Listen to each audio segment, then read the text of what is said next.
Hello, everybody, and welcome to Loving the Moon. I'm Peter Lancet, and with me is Julie Grint, as usual. Do you want to say hello, Julie? I do. Hello. Oh, thank God you said yes, because if you hadn't have said yes, that could have been strange, eh? So today, we're on podcast number 6. Wow. Number 6. Isn't that exciting that we've managed to talk about Loving the Moon 5 times already? This is the 6th, and we've got much more to do. Now, last time we spoke about the waxing moon, and I did mention at the end of that one, I think we mentioned that this was going to be about the new moon, or as we also like to call it, the dark moon, because there is this period where the moon is not visible at all. And then comes that tiny little sliver, the new moon, which you usually can't see either.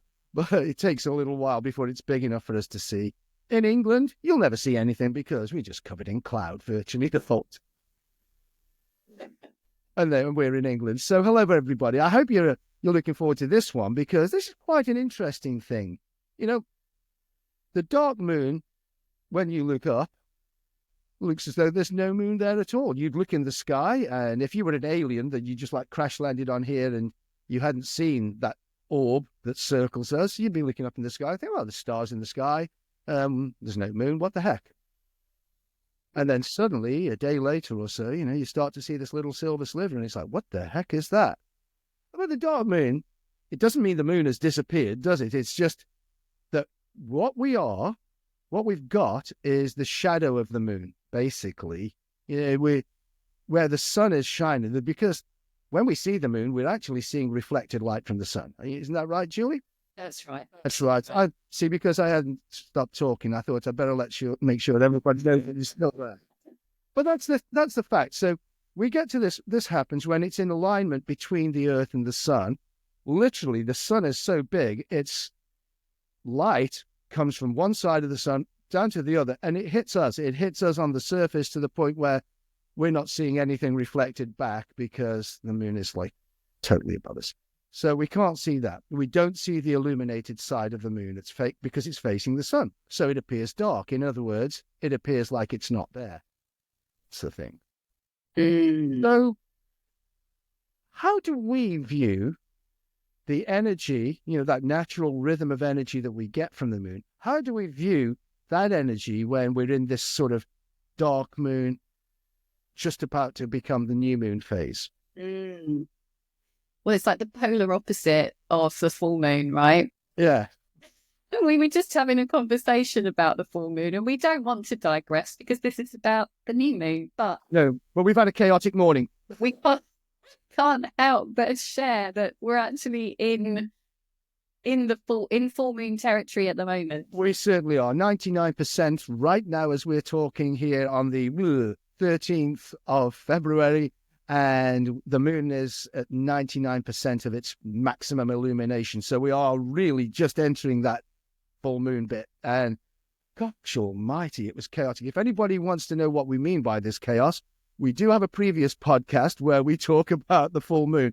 There's loads and loads and loads of real evidence about how chaotic times can get where we're in the full moon energy. But we're talking about the exact opposites, as you just said, Julie. So what happens in this exact opposite?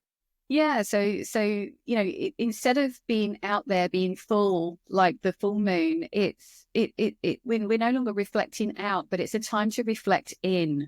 So it's that opposite. It's a time to think about depth, darkness, just like the moon. Because as we're guiding you through this understanding of the moon and how it represents us and the cycles of nature, it's really there to help us reflect. And by having no reflection on the outside, for me and for you, Pete, as well, it's an invitation to start reflecting inside. Well, this is where we can rest. Absolutely. This is a good time. It's a very good period to just chill down. Now, I know that you may have to go to work and all the rest of it, but you know that you can choose to control your energy no matter where you are, no matter what you're involved in. You can. And so you just have to learn, you have to teach yourself to become aware of what energy level you're in. And if that doesn't correspond with where the moon is in its rhythm, you might find contradictions in how you feel during that day. If you do allow yourself to, every now and again, just take a deep breath and just relax those shoulders. Maybe close your eyes for a second if you get the opportunity, and just go, yeah, this is where I am now. What do I need to think about? And, you can. It's a great time to absorb and integrate lessons that you've recently learned, whether it's something that you've learned from yourself whilst meditating, or something you've read in a book that's interested you. Oh, look at that. It's 11:11 now. How spiritual. And I just saw the time on my computer. 11:11, eh? And so we've got this idea that we can learn things, but this is a good time for them to actually fit in with our lives. I mean, if we've spotted something that's going to be, we think is going to be important to us, this is how we allow ourselves, and we don't have to do much about it. All we can do is allow every other part of us to change and reintegrate, to allow this new information, this new learning to just fit in with us. And we come out of the other side of that a changed person. We may not notice it. It may not be like, oh, I was small and now I'm big. I was timid, now I'm confident. It might not be as obvious as that. It'll follow the flows of nature. But if you are, for a start, if you're journaling, and if you look back in a few months and say, oh, I'm this person now, and I was that person then you'll notice that these things have happened. But this time of the moon, I think, is, for me, and I think you know this too, as because we both talked about this before, is a time where we can just allow those things to happen. I mean, what do you think, though, is the best thing that we could learn from this period? I mean, is it lessons from a long time ago, or is this more likely to be things that we've learned more recently? Well, yeah, it's what we learn in the cycle that we've just been through, that lunar cycle. A time to look back at where you were the previous new moon, and what your journey has been, over the last, let's say, 29 and a half days. 29 and a half days. Well, we'll say that because it is a phase, isn't it? And obviously the new moon, and the dark moon, as it's transitioning towards the new moon, that's a new phase. The dark moon is like that. That dark moon is this bit where we're leaving that phase and we're leaving this. How many podcasts have we done where we talk about it is not a digital process? It is not a snap of the fingers. It's not. It becomes dark. It is dark, and then it starts to become light again. Yeah. We start seeing that silver sliver, and we have mentioned that before. And it's very much representative of where it's got these kind of two names, if you like. So new moon or no moon, and dark moon. So the dark. That's 3, by the way. 3, sorry, yeah. The dark representative of death, and the new representative of life. So it's these two entities in one, and we've mentioned this before, haven't we? That we have. You can't have one without the other. It's this constant flow. It's in constant flux. So it's not that something has to suddenly stop and end and finish. It's the energy that is required in order for the new to take shape and manifest, basically. Alchemize. What to change? Transform. Oh, that's a nice word. I like that. So, alchemizing, are we? But that is true, because we're becoming different. If we absorb what we've learned, and it's, you'll only absorb something that's valuable to you, then you won't be the same person once it has been absorbed as you were before. Exactly. And there's a lot of fear around that, though, Pete, isn't there? Well, there is, isn't there? And why is that, though? Because what is there to be afraid of? Because you've chosen this. Why? The feelings, the And emotions that aren't real. what you mean, like angry nonsense that you get in the chaotic full moon? Yes. Because they don't have to be real, do they? No, no, We've chosen to allow them to take over absolutely. where we are. And all the meanings that we attach to these things. So something that I come up against a lot in my line of work is this whole concept of when using the moon, when we get to this new moon phase, that there is this requirement to rest. That is the key element here, isn't it, with regards to this? Yeah. It's about rest. And it's something that society has, not encouraged. And I hear it a lot, there's a fear around stopping. If I stop, I'll never start again. I'll never be able to get up again. I can't stop. I have to keep going. But we have to stop. We have to slow. We have to pause. Otherwise, we can't, germinate the new thoughts, the new visions, our truth, and bring to life the things that we want. Otherwise, we're just going to keep driving ourselves deeper and deeper into the ground. Yeah, we're going down a path that if we realized where it was taking us, we wouldn't have chosen to go on. And especially when there are so many other paths, limitless really, that we could choose, we could take a look at. And using this time in the dark moon, we can actually take the chance to see these other options.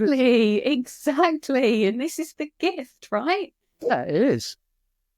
And, what else would we do though? Like if we're talking about physical health, we mentioned this with the full moon. I remember. Yeah. That this is a time to fast.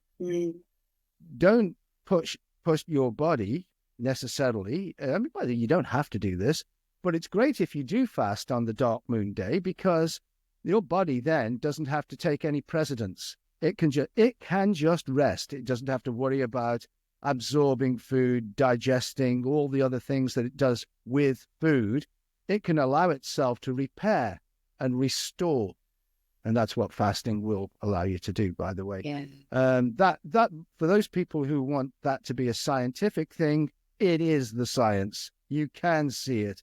There are processes called autophagy that will kick in once you're 24 hours into a fast. I'm not suggesting to everybody that you do these lengthy fasts and things like that, but there are loads and loads of things that your body will do when it hasn't got to concentrate on managing food intake. That's right. Don't be afraid of it. Learn to do it. And you can do it a bit at a time. You say, well, I'm going to fast for 8 hours. Oh, I couldn't even fast for 8 hours. Oh, I'm always needing if you sleep at night, you're fasting for 8 hours. Depending on how long you sleep, but you know what I mean, and you know why I've said but it's like it doesn't make sense, does it? I mean, if you think about it, if you're so full up with stuff, not just food, but just life in general, how can you gain perspective on anything? You have to create the space, and the new moon, putting it in your diary and scheduling time for yourself to rest, to slow down, to pause, to drop out of your head for a moment and really sink into your heart. It is how you're going to gain that perspective and how you're going to create more choice in your life. Absolutely. And, the choices are mental, emotional, and physical. We've talked about eating before. You know that we are going to go on to eating with the moon. Can you imagine sitting down at the table with the moon? And you know what we mean. We're going to talk about eating with the moon and factors that might come into play to help you with various things. But one other thing that we can mention on this is that by the time we hit this dark moon phase, coming into the new moon phase, the transition from the last moon phase into the next one, we're approaching it during a waning moon, which is where we should be releasing whatever we need to release, things that will have been holding us back, things that we no longer need, burdens, physical, anything. This is the time to do it. So as we've been letting go and approaching the dark moon, maybe we can set a sort of deep intention that's not at the forefront of the mind, that when we hit the dark moon phase, we've released everything we wanted to release. Now we have an empty vessel and we can focus on what we now want to create in this next phase that's about to start. Beautifully put. Beautifully. Oh, you always say that. Thank you. But I'm sure that it was. Well, yes. Anyway, but it is. There's so much. There's so much to condense in. But it's setting that intention. It's the perfect time to do that, and we'll repeat it. It doesn't have to be at the new moon. You can do it whenever you like. But if you use this rhythm, it's just it's free and it's easy to follow. So why not give it a go? Well, we should. And again, you've mentioned journaling before, and we've mentioned it before. And journaling is something that we're going to do a podcast on, but it won't be the one that we do next. It'll be a few down the road, maybe. But we are going to go through that. We're going to talk about various issues. We will, once we've done that podcast, we are going to set a date that if anybody wants to join us, we'll go through that as a workshop too. There are various things that you can do with journaling, various methods, various aspects, and some are lengthy, some are very short, and we will go through that. But yeah, if you journal your intentions and then journal what's happened, it only needs a few lines. It's not going to take all day, is it? And if you then look at where you're going and you say, okay, well, I'm supposed to be headed in direction A, but when I sat down and thought about what today was like, at the end of the day or halfway through the day or whenever, it looks as though I'm actually following path B. So I'll just take a moment and work out how I move back off path B, back onto path A where I wanted to go. Things like that. There's lots of things that we can do. I mean, every day there's somebody that I do work with, a guy named Chase Hughes, and he is a behaviorist. And let's just say that. I'm not going to say much more about him other than the fact that he created most of the psyops in the last 20 years for the CIA. But apart from that, he did. But he says, when everything is about looking after yourself first before anything can be done. And he's created this little triangle, and maybe we should talk about that at some point. But it's this triangle of that where you have to balance all the sides so that it becomes an equilateral triangle, and you have to look at the sides. Confidence is one side, fear is another, and so on. And so you look at these three sides at the end of each day. How has today gone? What strength was fear? What strength was confidence? And so on. And then once the three have you'll know that what you've got to do to balance tomorrow. I love that. Okay, I'll talk to you more about that at some point. But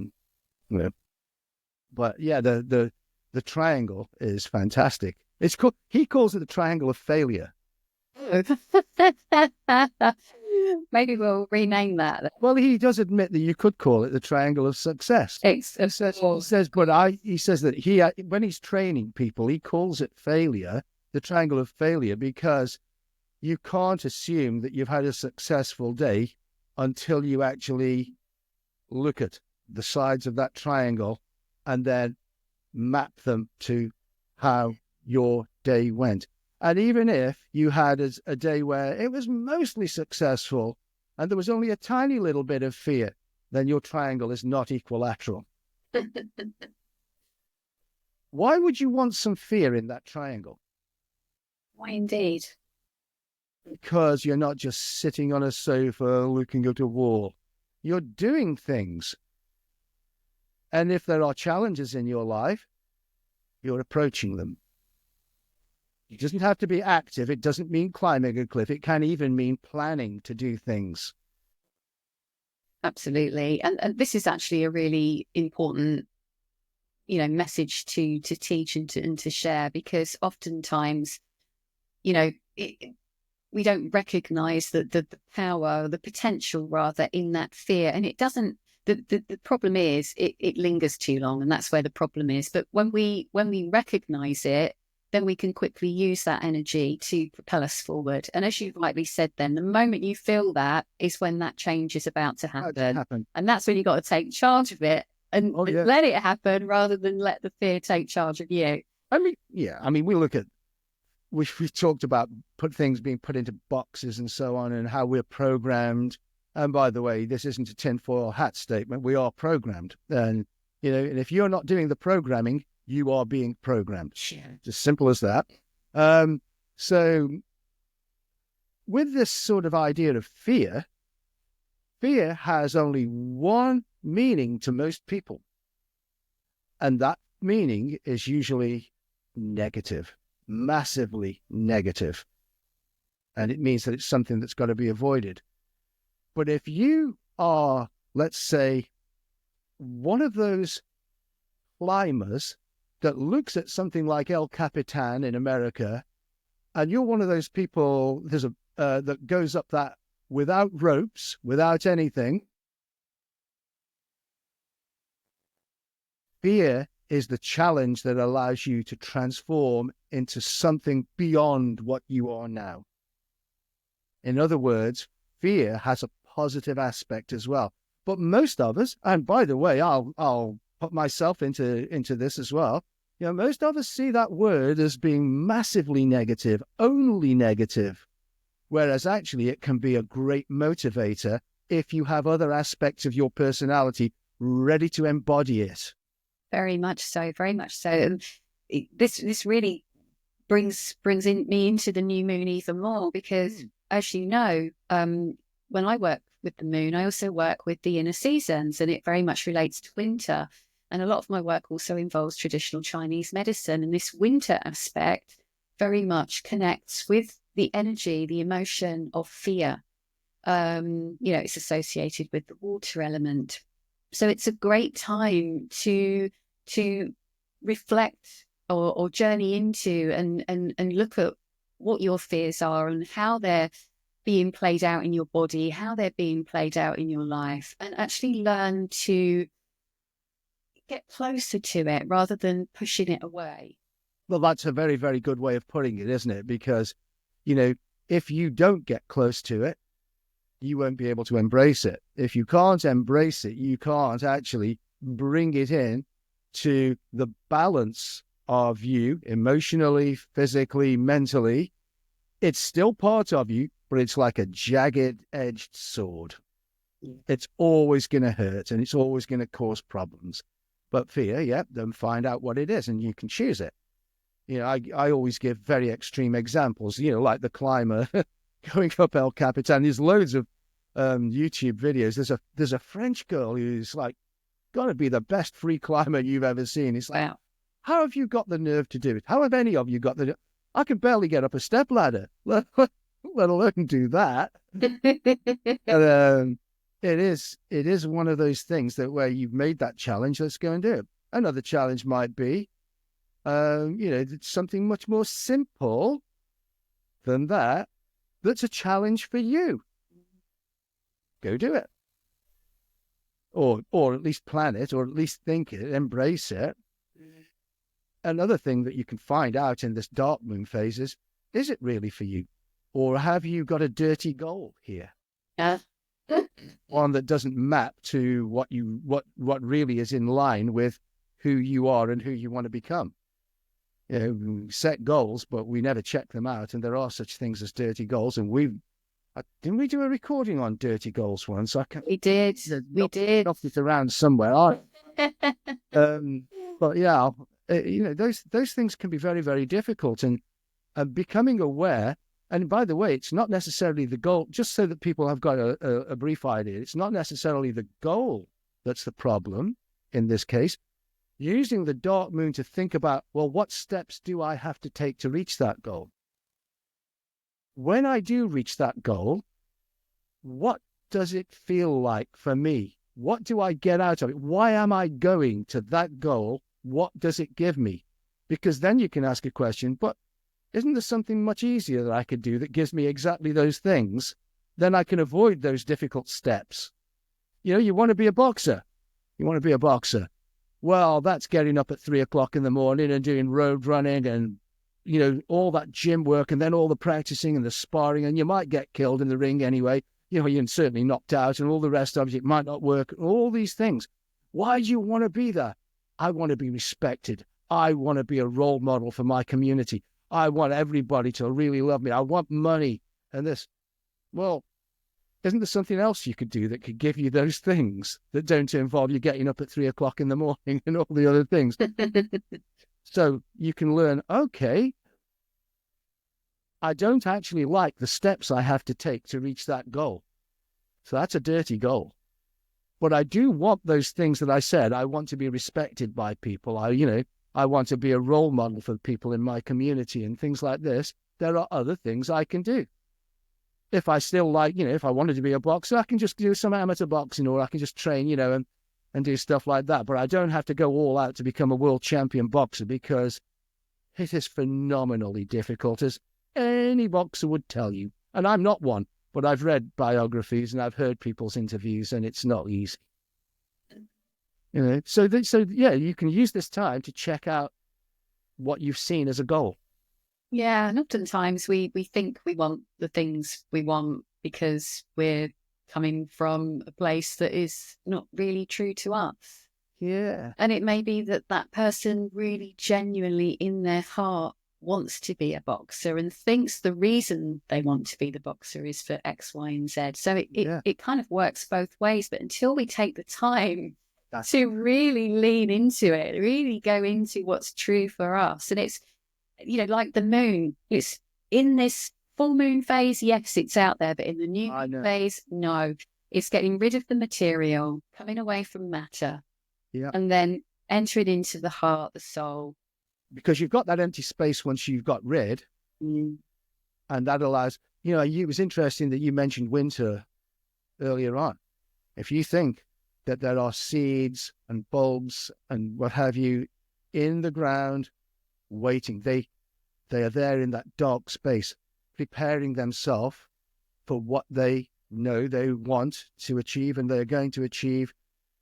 And as the seasons transform and winter transforms into spring, they start becoming their thing. The seed will germinate and then it will just open and then it will start to find its way to the surface.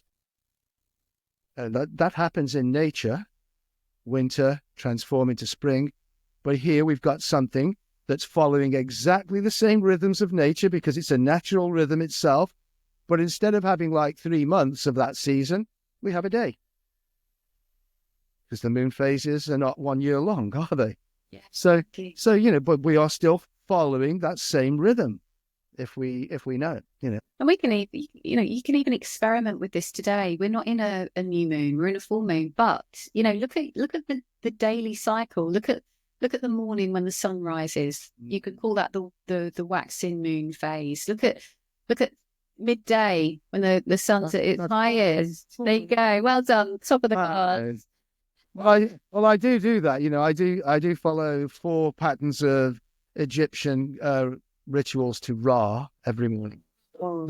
Need to learn more about that, please. Hail to thee, who art Ra in thy rising. Hail even unto thee, who art Ra in thy strength, who travellest across the starry sky in the night, and so on. But anyway, I won't go through the whole thing here. There's one for each point in the day. The Egyptians used to do this. They used to see the phases, and they knew the transformation and the ritual transformation phases. If you were a member of the Order of the Golden Dawn, you'd have to memorize all of that. Obviously the ceremonial magical order. You can find it. It's not that isn't secret. You could look it up. If anybody wants to Google, hail to thee who art Ra in thy rising, I am sure that AI will give you all four phases, and then a lot of gibberish about where it came from, and then loads and loads of, how it's all just a load of drivel. The richest, most intelligent people in the world joined that order, so, couldn't have been that drivelish, could it? But we're moving on. But but if you were interested in what the 4 ritual phases are, you can do it. And the great thing to do is at the solstices, go out somewhere in nature. I always climb to a high place. And it's like 4 o'clock in the morning for the midsummer one. Yeah. Well, usually around 4 to 4:20, something like that. And then I'm up there and there's nobody else there. And then I look to the east and then I call upon it. That day is perfect for that. It's even better. But, there's lots you can do if you want to do that. That was actually, we've just moved away from what we were. So just cycling, there's so much to talk about, Pete. I know. Cycling through the day, connect with the new moon today, connect with what your true intentions are. We've got so the waxing moon as the sun rises, you've got the full moon midday, you've got the waning moon as we come into the evening, maybe around 8 o'clock, Pete, on a Wednesday. Maybe. And the new moon when, it's dark out there, there's no sun to see. And yeah, just take some time to tune into that space and rest and pause and reflect on your inner world for a moment. And by the way, we don't have to make that a job either. You could just use this as the best meditation. That letting go of all the tension meditation. Just be in that dark space where you have no responsibility, no need to do anything, to just allow yourself, and your unconscious mind will make sure that all the parts of you do the preparation for the next phase of nature's rhythm. Love that. Anybody would think I was a writer. Oh, funny we should say that. But yeah, I mean, that's one of those things that we should do. It's interesting, though, that we've spoken today with the new moon and the dark moon and this transitional phase and mentioned seasons and things, times of day as well, but there are times of day. And next time, we're going to talk about something. We're going to call this podcast 8 o'clock in the autumn. And what we're going to do with that one, we're going to focus on that because I think that once people are aware of it, they become very aware that they've been aware of it without realizing they've been aware of it. But we are, we're going to show in that next podcast how nature's rhythms are always in sync with each other, even though a timeline says they're not.